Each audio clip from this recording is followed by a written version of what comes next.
Welcome to the Steve Stine Guitar Podcast, where we bring you the latest insights, tips, and techniques to help you master the art of guitar playing. I'm your host, Steve Stine, and I'm committed to sharing my passion for the guitar while inspiring you and guiding you through your musical journey. Now remember that you can enjoy this podcast from anywhere and anytime, whether you're cruising down the highway, preparing dinner in the kitchen, or even working out at the gym. By incorporating the podcast into your daily routine, you'll be able to stay inspired and motivated in your guitar journey, no matter where life takes you. Now, let's dive into today's podcast. Hey, Steve Stine here. Thank you, and welcome to the Steve Stine Guitar Podcast. Today, we're going to be talking about how to prepare for your band, for a show, even for a tour. Thinking about some things that any other musical situations you might find yourself in as well. But, it's not just a matter of learning the music. Obviously, that's the single most important thing is making sure that, for me, it's always been about showing up almost over-prepared, making sure that, if you join a band of some sort, you're not the weak link, if you will. So, let's start there. So the most important thing is if you are, what's the word I'm looking for? If you are relied upon, okay, for a band, they want to hire you or, whatever the case may be, you want to make sure that you give them the best and the most professional that you have. For me, I show up early and I'm always as prepared as I can be. It doesn't mean that I'm, always perfect on everything, but I want to make sure that when I show up, people aren't waiting on me, right? So when it comes to learning material, okay, I learn it as good as I can. And you always have to remember that, everything comes down to time limits or deadlines. Just as an example, and then I'll come back to this. Let's say you get hired by a band to play, and today is Tuesday, and you're going to play with them on Saturday. So you have 5 days to get ready, and you're going to learn their set list, whether it's cover tunes, original tunes, whatever it might be. That means that you have a deadline to get X amount of material done. So let's be honest. You might be able to nail every single thing that you are trying to learn, or you're going to have to readjust some things to make it work. Let's say, for example, you're in a cover band and you've got 50 songs, which is not unreasonable at all, to learn for a show. 40 songs, whatever it is that you think that you'd need to do. And so, 70% of it, 80% of it is perfectly fine, but there's a few songs in there that are challenging for you, or there's a few solos in there that are not, they're just not going to be dialed in perfectly by Saturday. So what do, right? You have a couple of choices. Either you don't do the gig, you cancel, say you can't do it, or you do the best you can. You might need to readjust some of those parts, some of those solos, whatever, to accommodate the situation. Let's take solos, for example. You have the option of learning them note for note as best you can.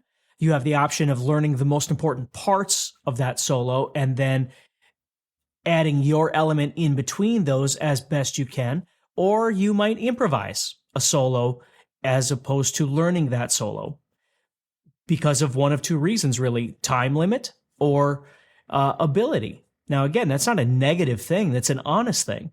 If you've been in a situation, you've been put in a situation where you have to learn something, but whatever it is that you're trying to do is just technically too much, or it's, what's the word I'm looking for? Stylistically very different for you. You've got to be real about these things. And so that happens. Learning songs, the most important thing is you learn structure. You learn how the song goes. You memorize the song. You memorize the parts of the song, how it flows together from an intro to a verse, whatever it might be. And then you learn, intros and outros, which we'll get to in a little bit as well, which has more to do with rehearsal of the band.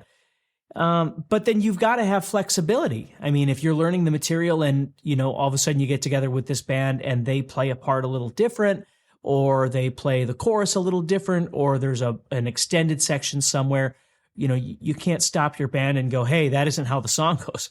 Especially if they've been playing together and you're the new person coming in, you have to be flexible. You have to be able to adjust to whatever it is that they have going. So learning the songs, but having flexibility, either because it's mandatory from a technical perspective, a time limit perspective, whatever it might be, and then having that flexibility because when you get together with these other performers, if you're hired for a show or a tour or something like that, these things happen and you have to be ready and prepared. So then there's the personality aspect of this. When you're working with other people, it's very important that you have the proper personality for the situation. You can't come into a situation with an ego and that whole thing that follows that. You're not going to get a lot of gigs. It doesn't matter whether you're good or not. You have to be compatible with people and try and synchronize with these other people's personalities as best you can. I've always been blessed with virtually just about every band I've played in. We've ultimately become, friends in the process of playing together. And even when the band dissolves, these are people that I still talk to all the time or get together when, I'm in town, wherever it is that I was playing with these people, or in another country with, players that I've played with. That's important to me, to make those connections because it makes it more fun for me when I'm playing. So it isn't just a professional level for me. If that's all it was and I played with people that I couldn't stand and they couldn't stand me, I honestly probably wouldn't be playing with anybody, because that's not the way I see it. That doesn't mean I haven't been in bands before where, our personalities haven't been completely compatible. Of course that happens. But you find a way. So being professional, showing up early, being very prepared, for me, rehearsals, when you get together with rehearsals are time to become cohesive together. Rehearsals are not the time to be learning the songs. You can't show up to rehearsal and then start trying to figure out how the song goes, or your bass player shows up and doesn't know any of the material and now the bass player is spending the entire time trying to figure out how the songs go. That is a waste of time. And, for bands that I've led, which is a lot of the bands that I've been in, I wouldn't stand for that. The point of the rehearsal, if we're showing up on Thursday at 8 p.m., after everybody's had a long day of work and everything like that, we're showing up to practice together, to, take the songs that we've already worked on, we've already learned, and now we learn how to put the structures and the grooves and the tempo and the sections of the song, whatever. And then again, any flexible elements that might happen, that's what's happening at rehearsal. So just be as prepared as you possibly can be. Okay. And then we move on to, the songs themselves. Let's say you get hired by a band to play with them in whatever capacity, and you've learned the songs. You were at home learning them, and then you get together, and again, structurally, things are going to be different. What's going to be different the most? The beginning and the end. Because the beginning, somebody needs to start. Somebody needs to lead that thing in. It might be the count, a hi-hat or the click of drumsticks from the drummer. It might start with a bass line, or it might start from you, or it might start with a vocal, cue or something. Who knows, right? But just because you learned it on the album a certain way doesn't mean that's going to happen in your rehearsal. So learning the intros to things are very important. A lot of times when you play in, a rock band, there might be a commonality where the drummer, might click off 4 counts, or, maybe 4 tends to be too much. So your drummer's gotten used to always clicking off with 2 counts, just ta, ta, and then you go. Whatever it might be, you want to get used to that. That doesn't mean every song's going to start like that, but if there's just common songs, that might be the way that they start, and you want to get used to that. And the other really, really, really big thing is the way you end songs. Sometimes you end the song on a downbeat, a punch of some sort. Sometimes you do what often is referred to as a wash or a scrub, where you end a song and everybody's da, you're kind of playing, and then the drummer will go bom bom bom bom bom, and then you're done. Getting used to those sorts of things are very important, and you want to take notes. Like for me, when I'm at a rehearsal, I might take some notes in my phone or have a piece of paper where I'm writing some of these things down as we dial those in. Now, if we're a brand new band and nobody's played together before, as far as this band is concerned, these are things that you'd be working out and you'd kind of plan out because you want these elements to be as tight as possible. Now, not every band does that. You might keep everything really, really loose. The problem is the more loose it is, that sometimes, not always, but that sometimes can equate to a lack of professionalism.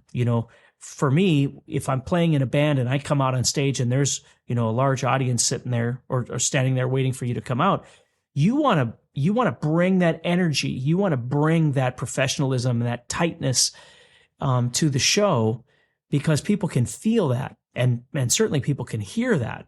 Now, again, it depends on the style of music. It depends on the band. It depends on the situation. But you don't want to be the weak link when it comes to that sort of thing. Okay? So then we move on to preparation for the band, for shows, for traveling. Maybe we'll get to touring in just a second. But you want to make sure that you've got your gear organized, right? So you want to make sure maybe you're bringing a bag along where you've got extra strings, string changing stuff, batteries, flashlight, extra guitar straps, maybe a backup little sort of, rehearsal amp. Nowadays we have all these digital things. You might, be running a normal tube amp, but you have this digital, practice amp that you bring on the road or whatever it might be, just as a backup in case something happens. Bringing a backup guitar is nice if you have that availability in case you break a string on stage, or if you use a floating tremolo like I do, you break a string on stage, the guitar becomes essentially completely unusable. So it's always nice to have an extra guitar available in that guitar stand that you've got that you can just grab and keep going. Extra guitar cables, obviously, those are important. There's all sorts of different things to think about. Extra guitar picks. Those are all things that I have. I keep some sort of towel or rag in my stuff in case it's really hot out and very humid and my guitar neck is sweaty. From the humidity, I'll constantly be, wiping it off and then tuning. Of course, always having a couple of extra guitar tuners. I use those little D'Addario ones that just snap onto the headstock. Those are really nice to have, and it's always nice to have a couple of extras, and of course, batteries for that. And all this fits into a little Fender bag that I carry, and I just have all that in there. I have a ground lift that I keep in there. I have a power strip. I have a couple of extension cables, power cables, so I have one for my amp. I have an extra, those computer style cables. I have a couple of those that I have. And then I have, just extension power cables, a 20-foot extension cable, whatever. I have a couple of those that I keep in there as well. That way I kind of have everything that I need. And I also have a couple things just in case somebody else shows up and goes, oh crap, I forgot a guitar strap. I use these D'Addario ones that have a universal end on them, so it doesn't matter whether it has strap locks or a traditional guitar strap connector. I use those universal ones. That way it doesn't matter what anybody has. Those universal connectors on those D'Addario guitar straps will work for anything. So I have all of that ready to go. So that's what I use when I'm traveling with a band, is I have all that stuff with me. The other thing is if you decide you're going to actually go on a tour, you have to figure out whether or not backline is going to be provided for you. Do you need to bring your own amp? If you're flying out to join a band on the road, or they're from another state and you're going to go play with them, chances are you're not bringing your 412 and your tube head along on the plane, right? you're going to get something when you get there. Or again, you have what's called a fly rig, which is some sort of smaller amp that you bring. There's all kinds of ways you can do a fly rig, whether it's a pedal rig, whether it's a digital amp. There's all kinds of different things that you can use, but you might use a fly rig that then plugs into whatever the backline is that they're providing. And it's 2022 now.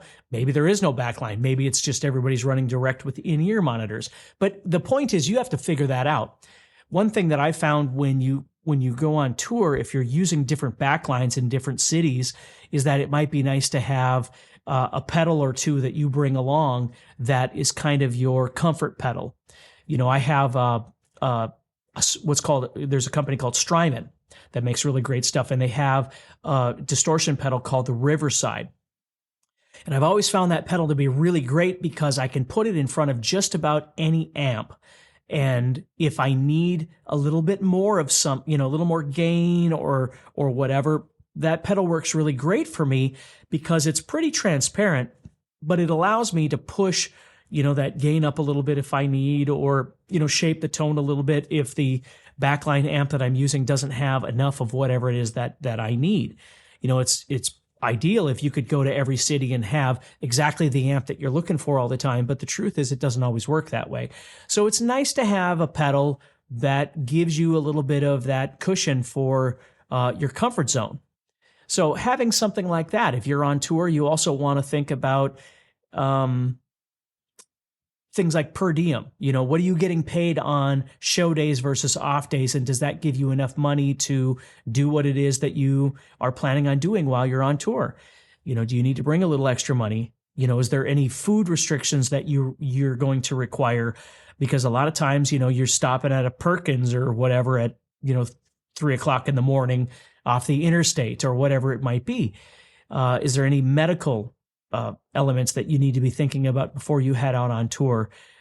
Clothes, a lot of times you bring a minimal amount of clothes in a suitcase and you might need to wear those clothes multiple times before you're going to get to wash them. It just depends, but you need to be aware of these sorts of things, before you head out. And so that's just some things to think about a little bit. And then just, staying organized. When you go out on tour and you're going to be playing with a band, maybe you're doing a fly-in show or a fly-in tour. Those same rules are going to apply. You learn the songs, but you're going to need to learn how they, the flexibility aspect of these songs that you're playing. Intros, outros, any extensions or modifications that are done to the song for a solo or for a breakdown for whatever reason. You need to be aware of those, and you might need to take notes in that rehearsal. And you might only get one rehearsal before shows begin. You might get no rehearsals. I've had that before, where you literally have no rehearsal. You just hit the stage and you adjust as needed. These are things to think about a little bit. So bottom line is, you go in with a positive attitude, you go in professional, you go in organized, you show up organized, you show up, you don't show up late, you show up ready to go for whatever it is, and you're ready for these flexible elements.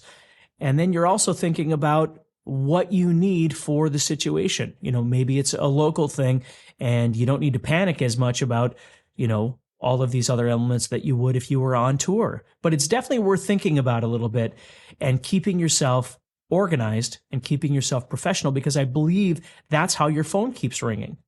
Your phone doesn't ring, number one, if people don't know you exist. And number two, your phone certainly doesn't ring if you wind up with a bad reputation of always showing up late or showing up unprepared. People aren't going to be calling you for that. The way to be in demand is to have your musical ability as optimized as possible, and then be ready to, show up professional, show up being having your personality in check so people actually want to be around you, and staying organized both for them and for yourself. So anyway, hopefully that helps you a little bit, some things to think about.